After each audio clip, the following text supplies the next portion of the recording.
Баткен районунун аймагында жайгашкан күзгү таш мезгилинде бул чөлкөмдү кадимки экран сыяктуу көрсөтүп тургандыгы жөнүндө Бабур Наме китебинде жазылган.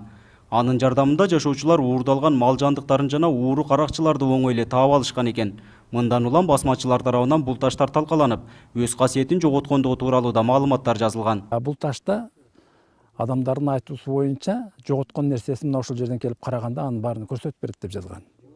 Кийин бул ташты бир канча кээ маалыматтар боюнча кээде басмачылар деп айтат, кээ уурулар деп айтат. Алар келип бузуп, муну жоготууга учураган, анын бузулган жерлери да ана көрүнүп турат. Күзгү таш учурунда узундугу 10 метрге, ал эми туурасы 2 метрге чейин болсо, бүгүнкү күндө табигый себептерден уламда кыйроого учураган. Уламыштарга таянып жеке изилдөөгө алган Маширап Жороев мындай күзгү таштар облус аймагында дагы 2 жерде бар экендигин аныктаган. Бирок азыркы учурда анын бирөөсү Өзбекстандын аймагында калып калгандыгын билдирди. Ошол күзгүлөрдү мен ошол күзгүгө кызыгып, ошол күзгү Өзбекстанда калып кетти, жок болуп кетет деп чуркап чыркырап жүрүп, ушул күзгүнүн бар экенин аныктадым. Азыркы күндө ушунун жанында турабыз. Мындан тышкары Кадамжа районунун Үчкоргон аймагында азыр атын унутуп калдым. Ошол Өйшүл ай деген айыл бар. Ошонун ичинде бир коктун ичинде дагы ушул сыяктуу чоң күзгү бар. Мындай баалуулуктарды корукка алып, мамлекеттик деңгээлде көңүл бурулса, туристтерди жана чет өлкөлүк изилдөөчүлөрдү тартсак болот дейт тарых илимдеринин кандидаты.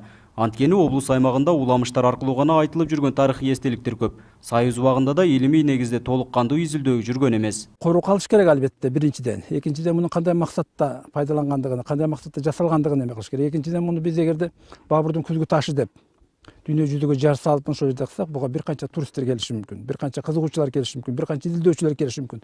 Ошол менен Кыргызстанда туризмди жана илимди өнүктүрүүгө эки багытта иш жүргүзүлөт да. 2016 жылдан баштап Баткен мамлекеттик университетинин мугалимдери тарабынан облус аймагындагы тарыхый жерлерди каттоого алуу башталган.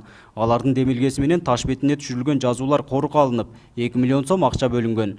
Тарыхый баалуулуктар боюнча облустук деңгээлдеги музей жок болгондуктан университеттин базасында музей уюштуруу колго алынууда. Баткен шаарына жакын жердеги Эгиз Каратоодо таш табылгандан кийин бул таш боюнча атайын сүрөт таштарды корукка алуу боюнча президент атайын тапшырмасы менен бүгүнкү күндө ал корукка алынып, курчоого мындай тосулуп корукка алынуу колго алынган да. Ушу Баткен мамлекеттик университетинин базасында бир атайын ушу Баткен областынын флорасын, фаунасын, тарыхыны, тарыхый инсандарды таанытуучу бир атайын музей ачканын турабыз. Нургазы Жайнаков, 7 канал, Баткен өкүлчүлүгү.